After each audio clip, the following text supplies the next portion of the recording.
Alors le propos de ce soir concerne le mythe de la caverne, et cela dans une lecture ésotérique, parce que le mythe platonicien de la caverne illustre en quelques pages la totalité du chemin du retour jusque dans chacune de ses phases.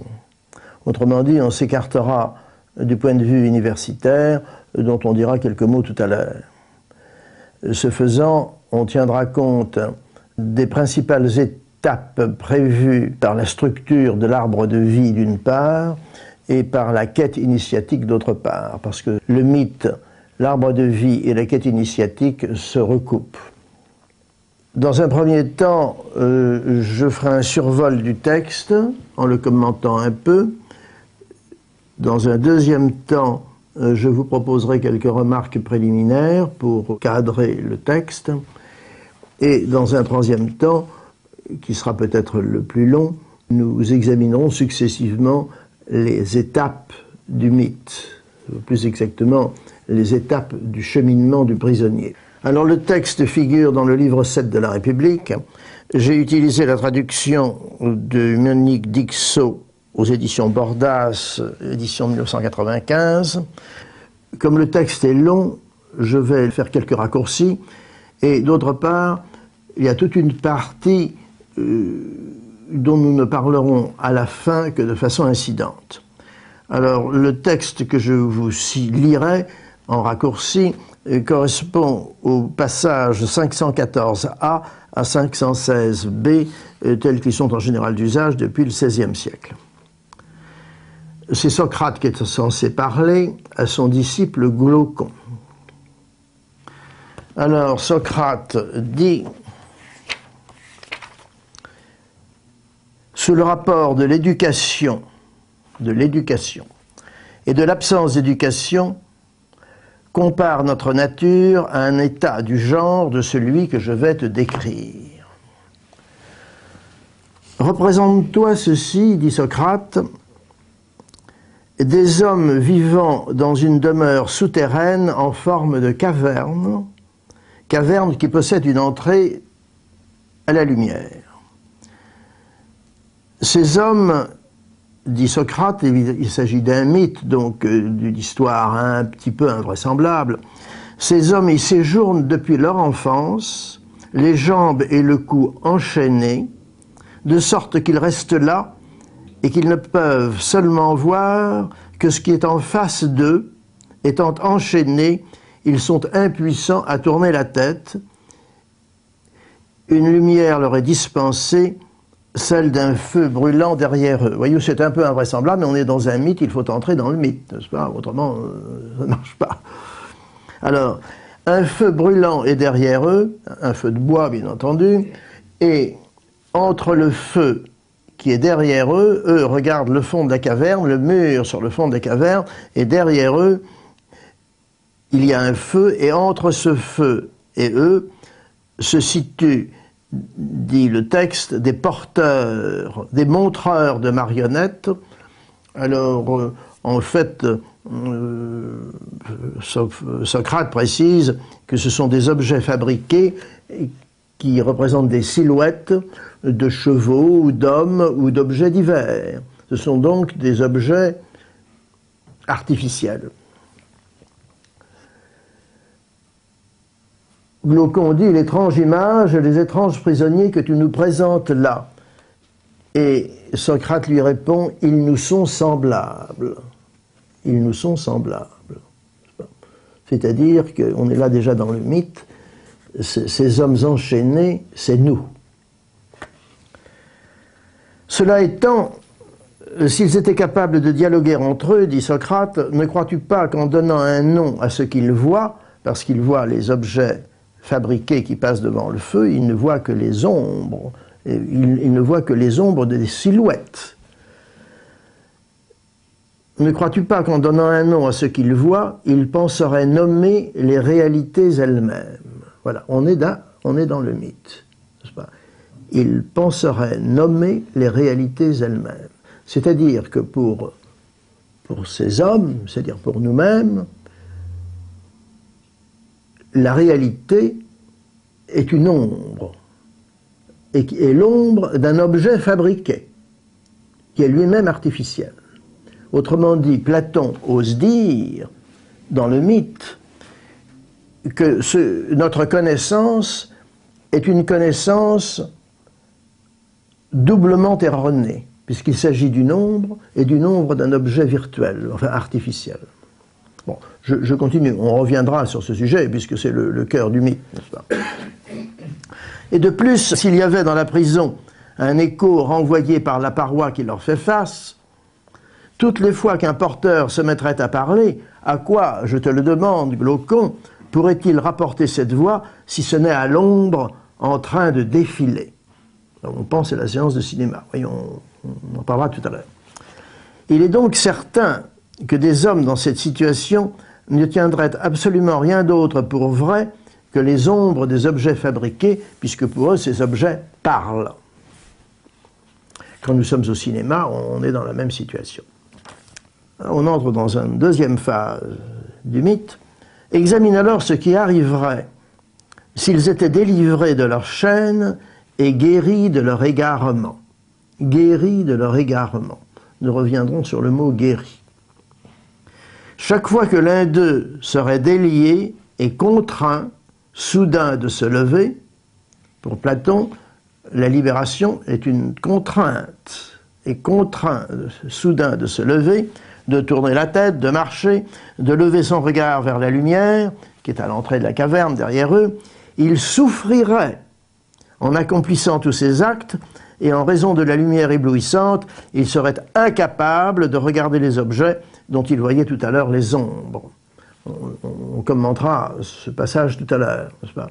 Enfin, on peut déjà dire qu'il accède à une autre vision du réel et à une autre connaissance qu'il refuse.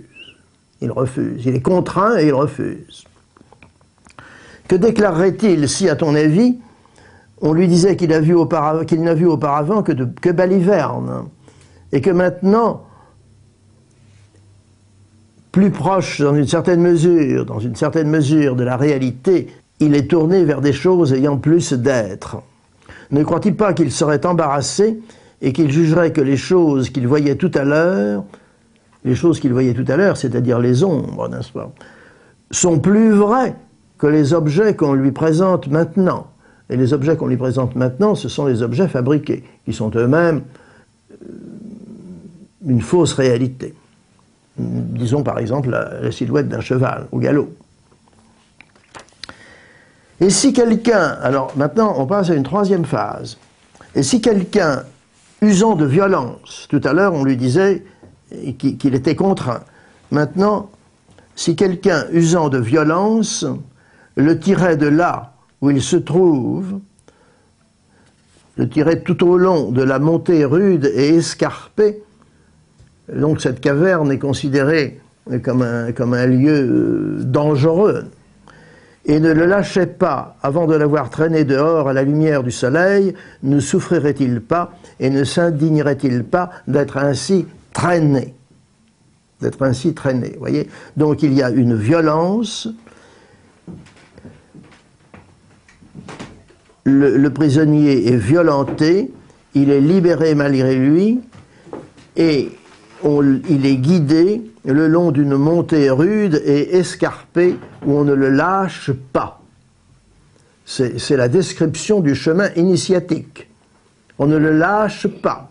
Il est traîné sur une montée escarpée. C'est-à-dire que si on le lâche, il tombe dans le précipice. Vous voyez, c'est pas drôle. Il n'est pas dans une situation confortable, dès le départ. D'ailleurs, une fois parvenu à la lumière et les yeux remplis de son éclat, alors on arrive à une autre phase, n'est-ce pas?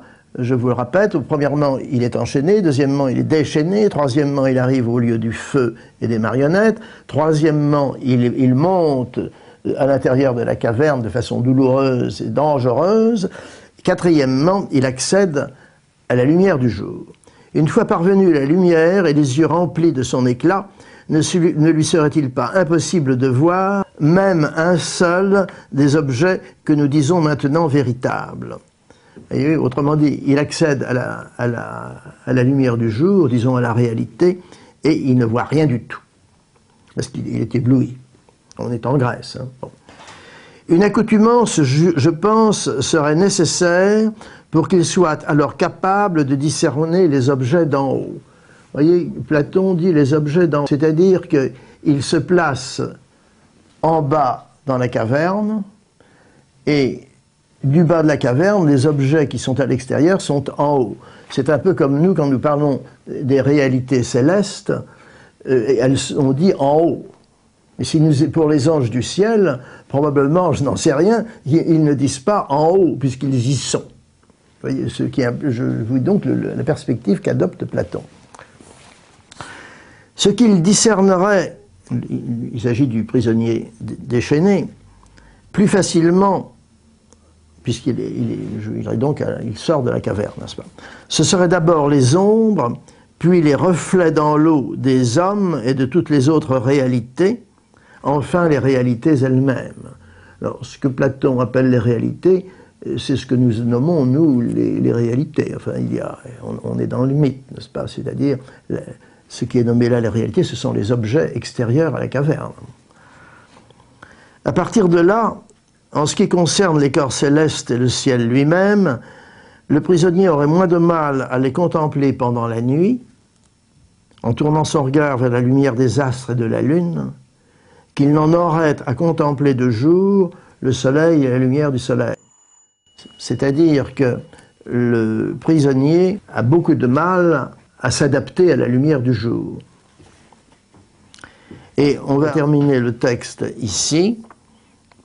Pour finir, dit Socrate, je suppose, le prisonnier, il aurait enfin la force de regarder le soleil, et pour finir, il aurait enfin la force de regarder le soleil, non pas reflété dans l'eau ou sur quelque autre surface, mais lui-même, en son propre lieu, et il le verrait tel qu'il est.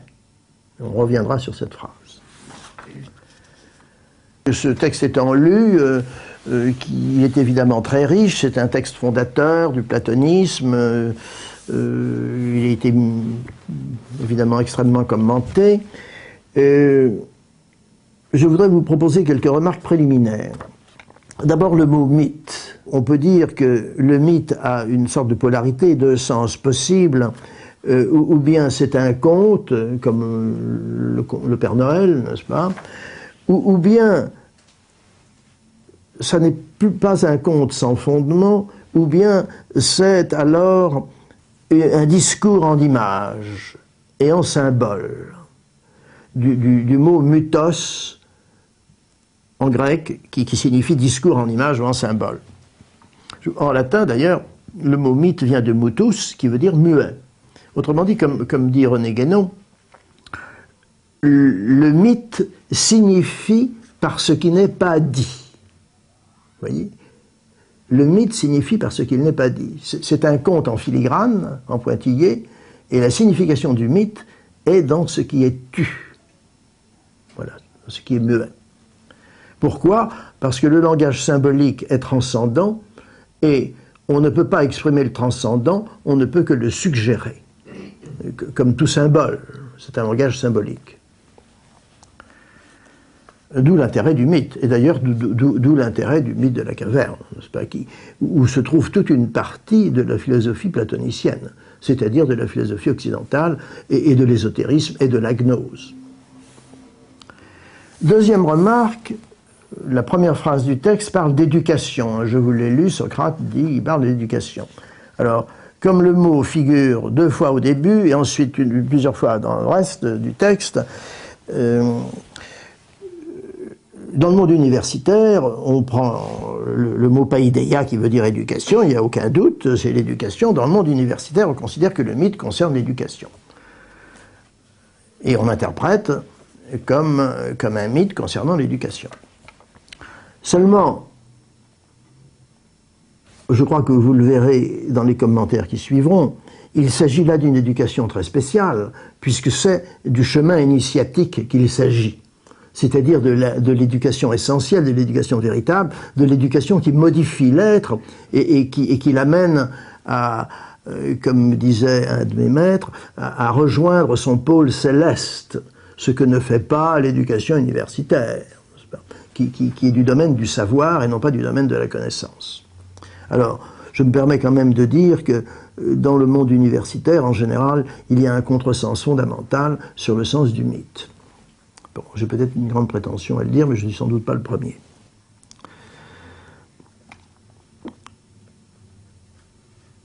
Vous verrez d'ailleurs que ce que j'ai déjà dit, l'articulation du mythe correspond aux articulations d'arbre de vie et aux articulations de la quête alchimique.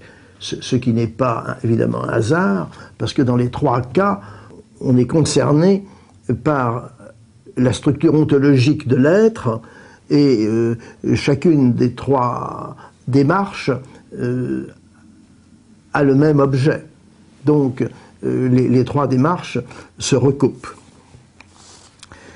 Une autre observation dont j'ai déjà fait allusion, dans le monde moderne, dans les commentaires du monde moderne, on a souvent dit mais la caverne c'est une salle de cinéma. Et en effet, il y a beaucoup de points communs avec une salle de cinéma, puisque les prisonniers enchaînés sont comme des spectateurs qui regardent un écran qui est le mur du fond, n'est-ce pas, et un écran qui parle, puisque Platon nous dit qu'il y a un écho et qu'ils écoutent l'écho et qu'ils s'imaginent que les silhouettes, les ombres parlent, et ils les prennent donc pour des réalités. Un peu comme nous faisons nous, quand nous payons quelques euros dans une salle de cinéma, on sait qu'on est dans une salle de cinéma, mais pendant 1h30, on est fasciné par le scénario, et on rit, on pleure, ou on est très inquiet de ce qui va arriver, n'est-ce pas. Alors il y a donc une similitude facile à cerner. Mais ça ne s'arrête pas là, parce que de même que dans le mythe, il y a des images qui défilent, là aussi, dans une salle de cinéma, il y a une pellicule avec des images qui défilent. Enfin oui, on peut encore aller plus loin, parce que un film a un metteur en scène, et un metteur en scène qui a fabriqué son film à partir d'une réalité, à partir des hommes, des femmes, des objets, un paysage, et ce que Platon appelle les objets réels, n'est-ce pas? Ces objets réels sont photographiés, ces photographies sont projetées sur un écran, et c'est un peu ce qu'on a comme en mode inverse dans la caverne, puisque dans la caverne on a les images, les silhouettes sur le fond de la caverne, le feu et les objets dits réels qui sont hors de la caverne. Si vous voulez, il y a un parallélisme inverse entre le processus cinématographique et la démarche du prisonnier. Une quatrième observation, lorsqu'il dit que le prisonnier est déchaîné. Alors qu'il est enchaîné, on pourrait penser qu'il a envie d'être déchaîné. Mais Platon dit qu'il est déchaîné. Il est même contraint d'être déchaîné. Et dans le chemin initiatique,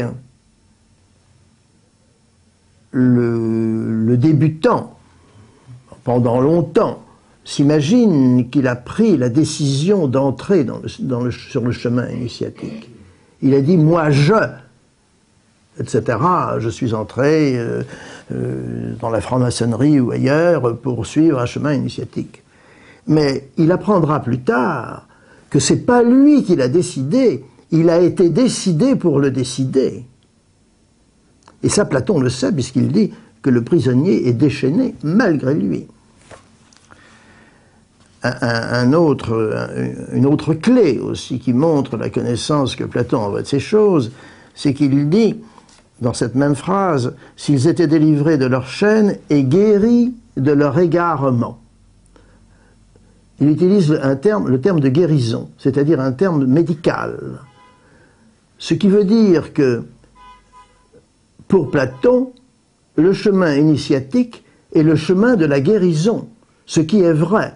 Le chemin initiatique est la guérison des maladies physiologiques et des maladies psychiques. Évidemment, étant entendu que pour qu'il se soit absolu, ça ne l'est que pour encore glorieux. Mais entre le début de l'initiation et la phase ultime du corps glorieux, il y a tout le processus de guérison partielle ou totale. Je me permets de vous le répéter, le chemin initiatique est le chemin de la guérison. On ne peut pas parler de guérison spirituelle puisque l'esprit, en principe, n'est pas malade, n'est-ce pas? Ça ne peut donc concerner que ce qui a chuté, ce qui est dans les ténèbres extérieures, c'est-à-dire notre corps et notre psychisme. Dernière observation, Platon utilise souvent le mot vision, vue et œil. Vous voyez, ça n'est évidemment pas un hasard parce que de nos 5 sens, celui qui nous donne le plus d'informations et de loin et les plus précises, c'est l'œil. C'est l'œil. Or, on dit, il y a 3 chemins, il y a 3 voies initiatiques, la voie des œuvres, la voie de l'amour et la voie de la connaissance. Platon se place dans la voie de la connaissance, c'est dans la voie de la gnose. Il n'y a pas que la gnose, il y a aussi les œuvres et l'amour, hein, vous voyez. Hein. Bon, mais dans le platonisme, on est dans la voie de la connaissance. Et la voie de la connaissance, elle passe, si l'on peut dire, par l'œil, symboliquement. L'œil, la vue, plus exactement, si vous voulez, et dans les 22 arcanes majeures du tarot, la lame de la vue, c'est la lame de l'empereur, qui est celle de la raison. On reviendra sur le mot raison tout à l'heure. Je risque de vous mettre le poil à l'envers, à propos de raison. Voilà, j'ai terminé cette deuxième partie, et maintenant, si vous voulez, nous allons commenter certains passages du texte. En fait, le prisonnier passe d'un plan à un autre, n'est-ce pas? Il monte, c'est une ascension, il monte de plan en plan et de connaissance en connaissance. C'est la quête de la connaissance, en partant de l'obscurité. Alors, dans l'arbre de vie, au départ, enchaîné, il est en malcoute, c'est-à-dire tout à fait au bas de l'arbre. Comme vous savez, l'arbre de vie a plusieurs fonctions. Il est l'arbre de l'émanation, il est aussi le chemin du retour. Le chemin du retour, c'est-à-dire on part d'en bas pour aller vers la réintégration. Alors le bas, c'est Malkout. La correspondance est en Malkout. Et la sortie de Malkout correspond en alchimie à l'œuvre au noir. Alors en 3 mots, qu'est-ce que l'œuvre au noir? Et même en un seul mot, c'est le déconditionnement. C'est le déconditionnement de sa propre culture, quelle qu'elle soit. À travers les siècles et les civilisations, il faut passer par la remise en cause fondamentale de tout le conditionnement et en gros même de le rejeter. Ce qui est une période difficile, qui correspond au déchaînement du prisonnier. Deuxième étape, le prisonnier accède au feu et aux marionnettes. Alors là, il est obligé, bien malgré lui, de constater que, comme dit Platon, on lui avait raconté des balivernes. C'est le terme utilisé, n'est-ce pas? On lui avait raconté des balivernes et il s'aperçoit comment sont causées ces balivernes, comment elles sont fabriquées, il y a un feu, des silhouettes, on projette, etc. Le cinéma dont on parlait tout à l'heure. Alors il s'aperçoit que tout ça, c'est, comme on dit vulgairement, du cinéma, n'est-ce pas? Il a sans doute, dit Platon, beaucoup de mal à l'admettre. Il y a donc là une conversion, quelque part, n'est-ce pas? Mais il accède à quelque chose de plus vrai, et comme dit le texte de Platon, qui a plus d'être. Si vous voulez, déjà là, on constate qu'il y a une hiérarchie entre les degrés de la connaissance, les degrés du réel, et les degrés de son propre être, de son être-té. C'est-à-dire, il y a quelque part une adéquation, là on est au cœur de la pensée platonicienne, et du mythe. Il y a quelque part une adéquation entre son état initiatique, sa connaissance, et et les degrés du réel auquel on accède. Alors pour l'instant, à ce deuxième stade, le malheureux prisonnier n'est encore qu'en Yesod, n'est-ce pas? Alors qu'est-ce que c'est qu'Yesod? Je me permets de vous le rappeler. C'est essentiellement le monde de l'astral, le monde de l'imagination, du sexe, ou plutôt de la sexualité, pardon, le monde du rêve, de la folie. Si vous voulez une image célèbre, c'est le jardin des délices de Hieronymus Bosch. Regardez, admirez le jardin des délices, vous avez là une illustration, un panorama fabuleux de Yesod, avec des degrés de Yesod d'ailleurs, parce qu'il y a le bas du jardin et le haut du jardin. Le haut du jardin est déjà moins délirant que le bas, n'est-ce pas? Et vous avez là des formes extraordinaires. Bosch avait une connaissance absolue de l'astral, enfin j'imagine. Alors, troisième phase, le prisonnier est traîné vers le haut par un chemin escarpé. Entre parenthèses, le mythe ne laisse guère supposer une liberté du prisonnier. Loin de là. Loin de là. Alors cette troisième phase, c'est tout le cheminement du bas d'Yesod à la porte des hommes qui se trouve au-dessous de Tifaret. Autrement dit, cette montée dans la caverne correspond à la traversée du monde intermédiaire. Alors évidemment, qu'est-ce que c'est que le monde intermédiaire? Je ne saurais pas vous l'expliciter en 3 mots. C'est entre autres le monde du psychique, n'est-ce pas?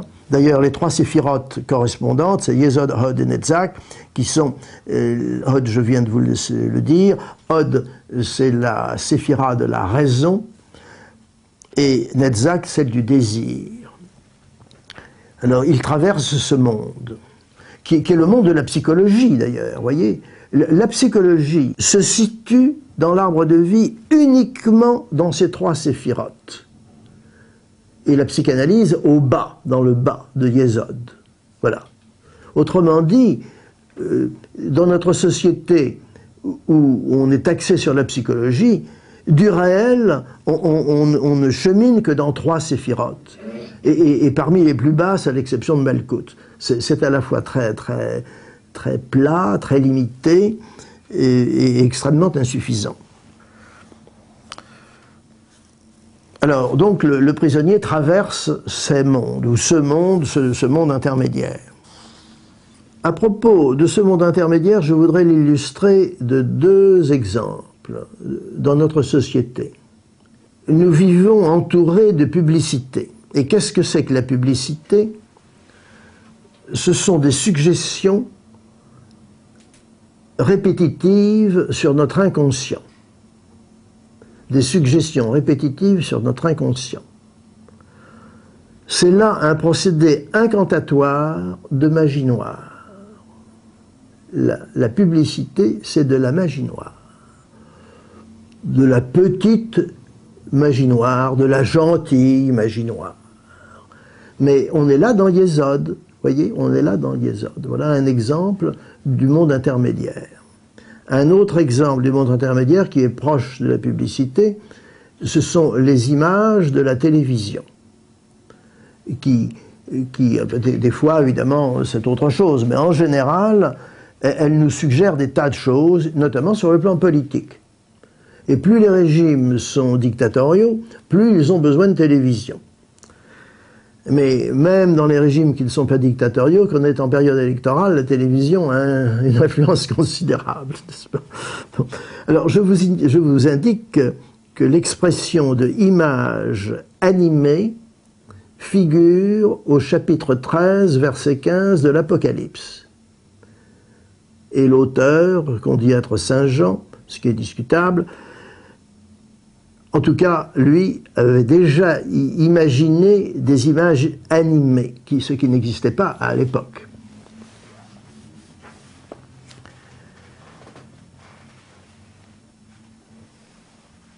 Bon, ce que je voudrais dire, quitte à me répéter, c'est qu'à chaque stade de sa montée, le prisonnier accède à une vision différente du monde, à une nouvelle Weltanschauung, n'est-ce pas, qui correspond à son état intérieur et donc à son degré initiatique. Tout ça est lié. Cette traversée du monde intermédiaire, cette montée dans la caverne vers la lumière, correspond en alchimie à l'œuvre, correspond exactement en alchimie à l'œuvre au blanc, ce qu'on appelle l'œuvre au blanc.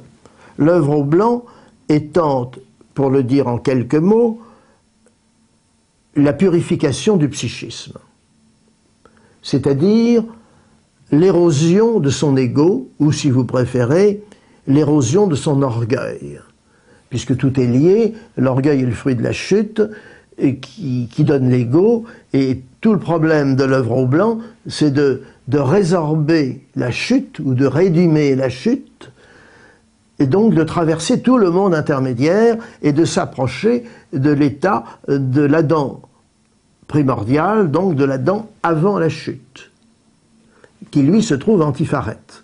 Nous n'y sommes pas encore, n'est-ce pas? Autrement dit, le prisonnier dans sa montée traverse, enfin rédime la chute.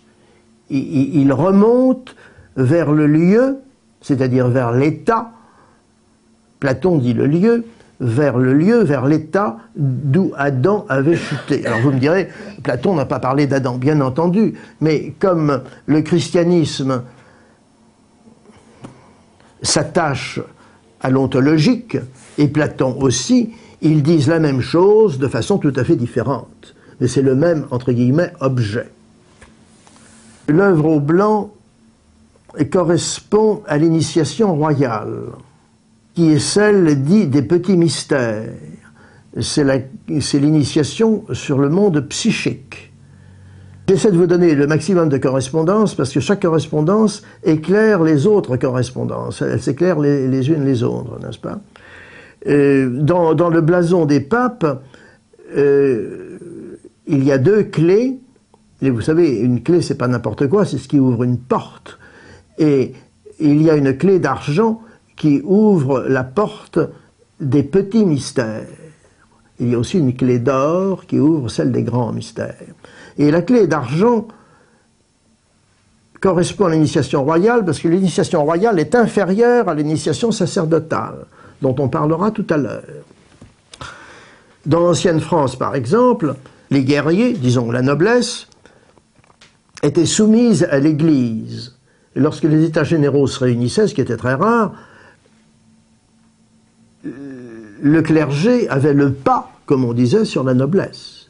Le roi, qui était le chef de l'aristocratie, se devait d'obéir à l'Église. Cette structure de l'ancienne France, qui est maintenant parfaitement ignorée, était conforme aux structures du réel et conforme aux sociétés traditionnelles. C'est un cas parmi d'autres. Ce qu'on n'enseigne pas. Alors maintenant, nous arrivons à un autre lieu de l'ascension. Le prisonnier sort de la caverne. Toujours contraint et guidé, n'est-ce pas? Il est, dit le texte, traîné dehors. Et il accède ainsi à la claire lumière du jour. D'un point de vue anatomique, on peut dire que cette phase, cette sortie de la caverne, correspond à la sortie du fœtus de sa mère. C'est l'accouchement. Il est accouché. En termes initiatiques, on dira « il renaît ». Mais en réalité, quand on dit de nos jours que l'enfant naît à cet instant-là, probablement qu'on se trompe, parce qu'il est né depuis longtemps. Il ne fait que renaître, n'est-ce pas? En allemand, geboren, né, c'est au moment de la conception. Et dans les sociétés traditionnelles, la naissance, c'était la conception. Ce n'est pas la sortie de la mère, ce n'est pas l'accouchement. Autrement dit, le prisonnier, lorsqu'il sort de la caverne, au sens initiatique, il renaît, et d'une certaine façon, il naît à lui-même. Il naît à lui-même parce qu'il commence à avoir accès aux objets réels, c'est-à-dire à la réalité. Je dois d'ailleurs vous dire, pour vous parler de mon ego, qu'à partir de ce stade, je ne peux pas prétendre parler de ce que je connais. Mais mettons que je parle de ce que j'ai lu. Platon insiste beaucoup pour nous dire que le prisonnier qui sort de la caverne, il est très ébloui. Évidemment, on est en Grèce et le soleil est très puissant, mais à entendre Platon, il est ébloui pendant un certain nombre de jours. Il faut dire que s'il est né au fond de la caverne, il doit avoir un œil très atrophié. Et il accède à la vision des objets de façon très progressive. Je vous ai lu le texte, je vais peut-être me permettre de vous lire une phrase, de vous relire une phrase.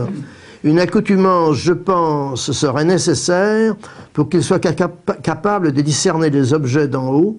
Ce qu'il discernerait plus facilement, ce serait d'abord les ombres, puis les reflets dans l'eau des hommes et de toutes les autres réalités, enfin les réalités elles-mêmes. Et il dit qu'il doit d'abord voir la lune avant de voir le soleil. Et plus loin, dans le texte que je ne vous ai pas lu, il parle de l'œil du cœur à ouvrir. On ouvre l'œil du cœur. Pourquoi? Parce que à ce moment-là, le prisonnier accède à Tiferet, et Tiferet, c'est la séphira du cœur, la séphira de l'Adam primordial, la séphira de Christos, le nouvel Adam, et c'est la séphira qui reçoit directement la lumière de Keter, n'est-ce pas? Alors que Yesod, qui correspond à la lune, ne fait que refléter la lumière du Tiferet. Vous voyez, on retrouve toute cette symbolique dans l'arbre de vie, comme dans la caverne de Platon. Platon dit que le prisonnier accède dans le lieu de l'intelligible. Alors, premièrement, le lieu, c'est un état, bien entendu, je pense que vous comprenez ça. Et deuxièmement, que veut dire intelligible? Alors, dans Platon, je crois que souvent les universitaires font une erreur de lecture, là. Pour eux, l'intelligible, c'est ce qui est compris par l'intelligence. Bon, c'est vrai, c'est vrai. Mais Kant a démontré à la fin du XVIIIe siècle que la raison ne permettait pas d'accéder au transcendant. Alors, toute intelligentsia européenne était dans l'admiration de la démonstration kantienne, et depuis, on considère qu'il y a là un appoint considérable de la philosophie.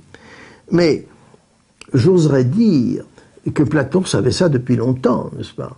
Parce que, justement, le mythe de la caverne prouve que l'accès à l'intelligible suppose le cheminement initiatique, et si on n'a pas de cheminement initiatique, on en reste à Hod, et on ne passe pas la porte des dieux, et on n'accède pas à Tiferet, et on n'accède pas à la troisième phase, qui est celle de l'initiation sacerdotale et de l'œuvre rouge.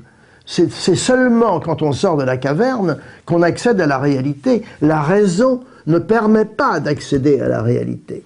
Et quand je suis avec des amis qui sont dans un ordre qui se veut rationnel, je suis souvent étonné de penser et de voir l'importance qu'ils donnent à la raison, raison qui, encore une fois, ne permet pas de dépasser la porte des dieux.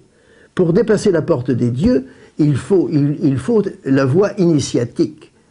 Et la raison est insuffisante, ce que Kant a démontré, et ce que tous les centres initiatiques savaient depuis toujours.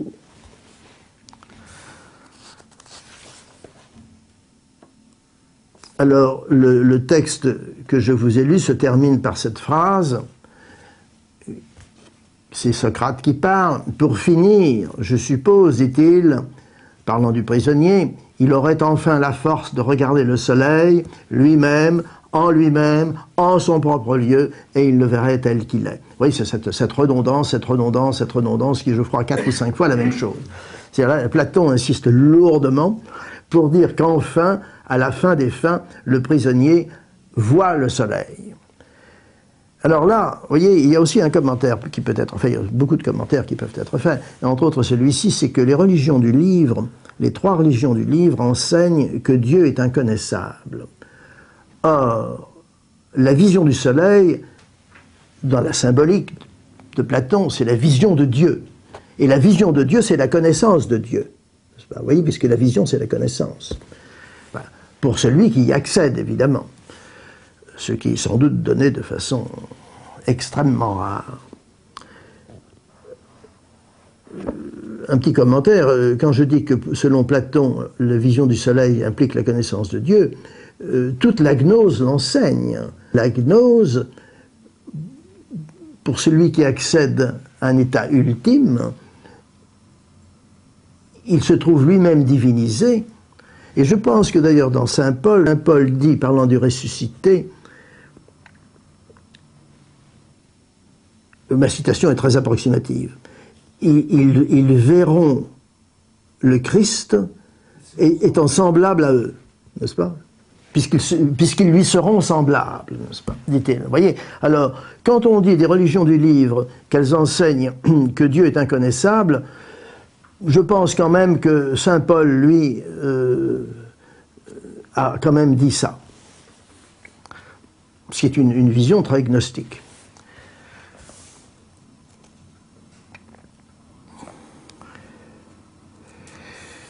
Le mythe n'est pas tout à fait terminé là. Au-delà de ce que je vous ai lu, Platon dit encore, parlant toujours de cet initié, il dit dans le lieu du connaissable, c'est-à-dire dans le lieu intelligible des surréalités, disons des archétypes, ce mot que j'aurais dû prononcer, ça je veux dire, j'aurais déjà dû le dire depuis longtemps. Dans ce lieu des archétypes, à l'extrême limite, il y a l'idée du bien qui est difficile à voir, elle qui est la cause de toute rectitude et de toute beauté. Alors là, je me pose une question que je vous pose. Je n'oserais pas être affirmatif, mais j'ai l'impression que cette idée du bien qui est au-delà du soleil, qui est donc au-dessus de Dieu, correspond peut-être à la déité de Maître Eckhart et aux 3 voiles de l'absolu des kabbalistes. Je vous rappelle, là aussi je ferai une citation approximative, selon Maître Eckhart, il dit « Il y a autant de différence entre la déité et Dieu qu'entre le ciel et la terre », ce qui est très audacieux de la part de Maître Eckhart, virgule dominicain. Mais les kabbalistes disent au-dessus de Keter, il y a les 3 voiles de l'absolu, c'est-à-dire qu'il y a, de même que l'arbre de vie se prolonge par le bas, mais il se prolonge aussi vers le haut. Il y a l'Aïn, l'Aïn Sof et l'Aïn Sof Aor, n'est-ce pas? C'est-à-dire au-dessus de Keter. Alors j'ai l'impression qu'il doit y avoir une correspondance assez étroite entre ce que Platon appelle l'idée du bien, qui est au-delà du soleil. Cette 3e phase, qui commence par la sortie de la caverne ou par l'entrée d'Antipharet, correspond à toute l'œuvre au rouge, qui va jusqu'à l'obtention de la pierre philosophale en Keter, et correspond à toute l'initiation sacerdotale, dite sacerdotale, c'est-à-dire au grand mystère. Voilà l'essentiel du mythe, à mon sens. Ceci dit, le texte de Platon se poursuit longtemps après, dans le livre 7, et tout de suite après, il y a disons deux épilogues, si vous voulez, l'un très court, où Platon imagine, enfin Socrate imagine, Platon par la bouche de Socrate, imagine que le prisonnier redescend dans le fond de la caverne vers ses camarades.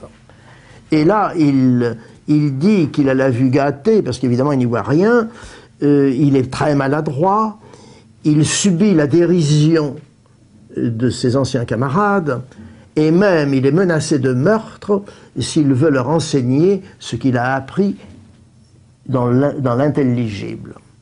Alors, en fait, là, vous voyez, ce texte de Platon caractérise le comportement de l'initié qui descend dans l'exotérisme. Et on retrouve d'ailleurs un propos de Jésus à ce sujet dans Matthieu 7,6, phrase célèbre: « Ne jetez pas vos perles aux porcs, de peur qu'ils ne les piétinent, et que, se retournant, ils ne vous déchirent. » Il y a un deuxième épilogue au mythe qui est beaucoup plus long, d'ailleurs ça prend un certain nombre de pages, de 537-540, n'est-ce pas, dans la computation du XVIe siècle, qui est en vigueur encore, et qui concerne ce que Platon ou Socrate prône comme système éducatif. Alors vous verrez, d'ailleurs ça confirme, à mon sens, l'interprétation que je vous propose, parce que ce système éducatif, c'est essentiellement un système initiatique. Platon dit, d'abord, on commence cette éducation, entre guillemets, vers l'âge de 12 ans. Et là, on choisit des adolescents. Il faut les préférer, on les prend parmi les plus fermes, les plus courageux, ceux qui ont la plus belle allure, ceux qui sont de caractère nobles et forts, ceux qui ont une bonne mémoire, de l'opiniâtreté et le goût de l'effort sous toutes ses formes.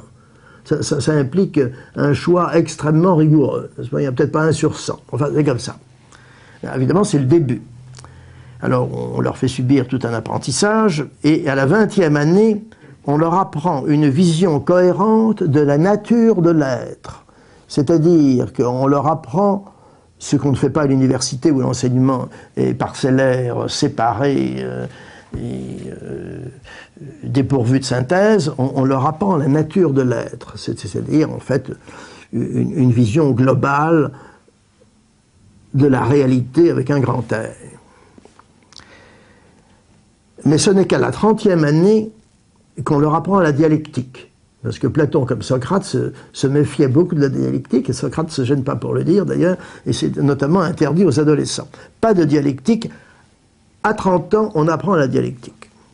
Et alors à ce moment-là, Socrate dit, parlant toujours à Glaucon, « Tu les forces à assumer des commandements militaires, ainsi que des fonctions qui conviennent à des hommes jeunes, afin qu'ils ne soient pas à la traîne pour ce qui est de l'expérience. » C'est-à-dire, on leur fait faire un apprentissage sur le tas, un apprentissage de commandement. Mais ça n'est pas terminé, parce qu'évidemment, l'initiation, en fait, elle ne se termine jamais, n'est-ce pas? C'est seulement à 50 ans, ceux qui auront triomphé de toutes ces épreuves, qui auront été les meilleurs en tout et de toutes les façons, il faudra les obliger. Ils n'auront pas de choix, hein, il faudra les obliger. On est dans l'obéissance. Il faudra les obliger à orienter vers le haut la partie lumineuse de leur âme. Dans la traduction des belles lettres, il est dit l'œil de l'âme, ce qui correspond à Tiferet. La partie la plus lumineuse de leur âme est à regarder vers ce qui procure la lumière à toute chose. Quand ils auront vu le bien, l'idée du bien, l'archétype, n'est-ce pas, la déité, ils devront se servir de lui comme d'un modèle pour ordonner l'État, les particuliers et eux-mêmes pendant le reste de leur vie. Voilà, autrement dit, le modèle de la cité, selon Guénon, c'est une cité qui est gouvernée par des initiés de très haut rang. D'autant, dit-il, que l'État dans lequel le pouvoir sera exercé par ceux qui ont le moins le goût du pouvoir est l'État qui a le gouvernement le plus parfait. Le moins le goût du pouvoir parce que Platon nous dit que l'initié qui est sorti de la caverne, il n'a pas du tout envie de redescendre. Et pour qu'il y redescende, il faut qu'il y soit obligé. Et là, comme nous avons vu, il y a des menaces. Voilà, j'ai terminé, j'ajoute une petite notation, c'est que Platon, contrairement au mode de son temps, ce qui prouve qu'il avait fait son œuvre au noir, son œuvre au noir depuis longtemps, et son déconditionnement depuis longtemps, Platon est féministe. Et il ajoute, par la bouche de Socrate, « Ne t'imagine pas que ce que je t'ai dit concernait moins les femmes que les hommes, celles en tout cas parmi les femmes que leur naturel en rend capables, et qui sont donc elles aussi susceptibles des initiations les plus hautes. »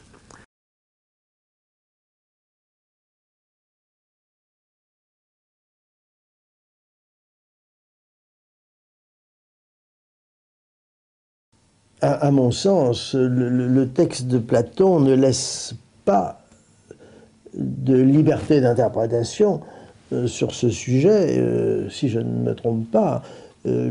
Du commencement à la fin, le prisonnier est contraint. Il est contraint. Il me semble que le mot liberté ne figure jamais, ni même la possibilité d'un choix. Je pense que le mythe ne l'évoque même pas, il me semble. Il évoque même exactement le contraire. Encore une fois, le prisonnier est prisonnier de façon extrêmement rigoureuse, il est donc totalement dépourvu de liberté, il est semblable à ce que nous sommes, dit Socrate, n'est-ce pas? Ensuite, quand il est déchaîné malgré lui, et tout au long de la montée, il est contraint et forcé. Et il ajoute, il est traîné dehors, dit le texte, n'est-ce pas? Alors évidemment, dans la dernière phase, celle où il est dans le monde intelligible, j'ai l'impression que le texte ne fait pas allusion à une contrainte. Enfin, il y a quand même la contrainte des yeux, de la vision des choses, n'est-ce pas? Enfin, en gros, il me semble que ça correspond d'ailleurs à la réalité du chemin initiatique. Je pense à une amie que certains d'entre nous connaissons, et qui a fait un grand chemin, et elle nous disait l'autre jour, quand nous allions la voir, que toute sa vie elle avait été guidée. Elle n'avait pas vraiment choisi. C'est le problème moderne de la liberté, ça, n'est-ce pas? Mais je crois que, pour faire un commentaire sur la liberté, cette notion moderne n'est pas du tout conforme à l'idée que les anciens n'étaient guère intéressés par le problème de la liberté. Quand ils en parlaient, j'ai l'impression qu'ils en parlaient tout autrement. D'ailleurs, si ça vous intéressait, je pense, excusez-moi, je sens peut-être hors sujet, j'ai fait le mois dernier une communication à Marrakech, à deux universités, l'université catholique de Louvain, qui se rencontraient avec l'université islamique de Marrakech. Sur le thème, ce sera peut-être à couper, vous ferez comme vous voudrez, Franck, sur le thème de science, islam, christianisme et modernité. Voyez-vous? Alors, c'est un thème très intéressant. Alors, on me laissait le choix de la communication. Alors, je fais une communication sur les occurrences de la liberté dans les écritures chrétiennes, dans les écritures canoniques, chrétiennes et islamiques. Alors, d'abord, j'ai été amené à découvrir, après avoir consulté des spécialistes, et qu'évidemment je ne suis pas, que dans le Coran, il n'y a pas d'occurrence du mot liberté. Le mot liberté ne figure pas dans le Coran. Et en ce qui concerne les écritures canoniques chrétiennes, si on exclut les considérations juridiques ou sociologiques comme homme libre par rapport à esclave, vous voyez, c'est pas très intéressant, mais si on ne prend que les acceptions philosophiques ou théologiques, le mot ne figure que chez Jean, il ne figure pas dans les synoptiques, il ne figure pas dans l'Apocalypse, il ne figure que chez saint Paul et chez Jean. Je crois 4 fois, c'est Jean, et à peu près 8 fois chez Paul, c'est tout. Alors il y a 2 exceptions chez Paul, chez Pierre et chez Jacques, mais elles sont floues et pas très intéressantes. En fait, il y a 12 exceptions dans toutes les écritures chrétiennes, du mot liberté. Et alors, ces exceptions ont un sens très éloigné du sens moderne. C'est uniquement la liberté dans la parousie ou pour la parousie, n'est-ce pas? C'est pas du tout la liberté du choix. Vous voyez, les anciens, enfin j'inclus Paul et Jean, n'est-ce pas, dans l'Antiquité, si vous voulez, c'est une... alors, excusez-moi pour parodier mon propos, c'est une maladie moderne que de parler de liberté. Vous voyez, voilà, pour schématiser la réponse.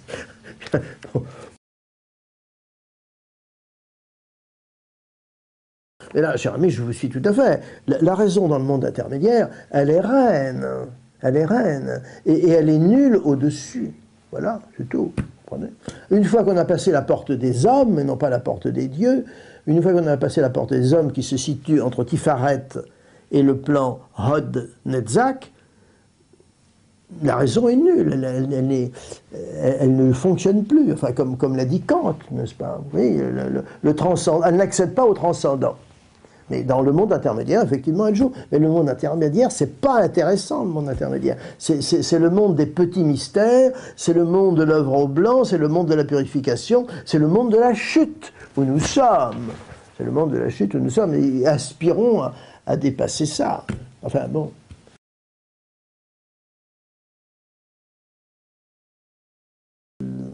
Le prisonnier, il ne décide pas d'être déchaîné.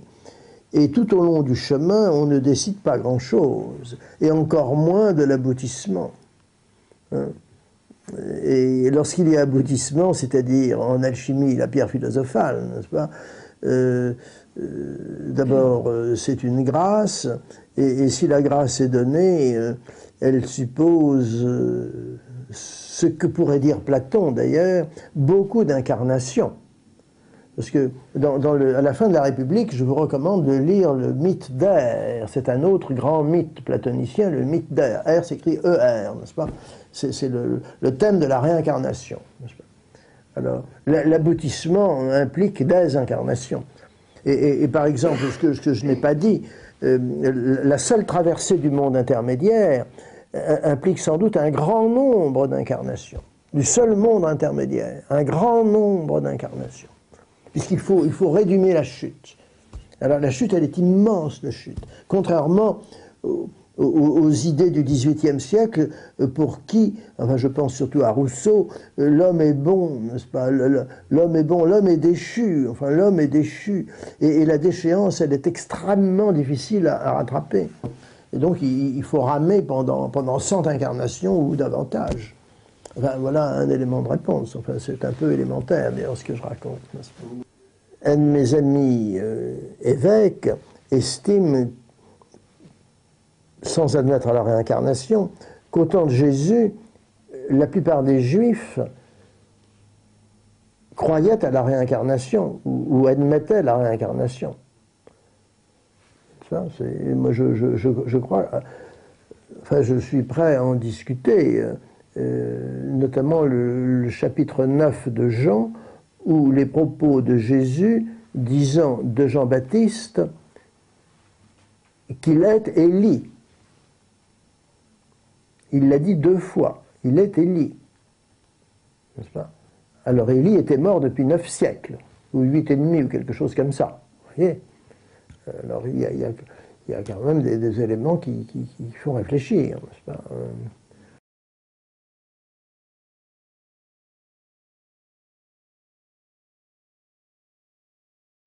Je crois qu'ils ont en commun les interprétations psychanalytiques et la vision universitaire du mythe de la caverne. Ils ont en commun, au fond, un point de vue exotérique. Je crois que quand on regarde, quand on analyse un conte ou un mythe comme celui de la caverne d'un point de vue ésotérique, on ne peut être que dans le monde intermédiaire et on ignore, pour l'essentiel, les significations symboliques, les vraies significations symboliques. C'est un point de vue très réducteur et exotérique, enfin, en fait, n'est-ce pas? Le point commun, c'est qu'il est exotérique.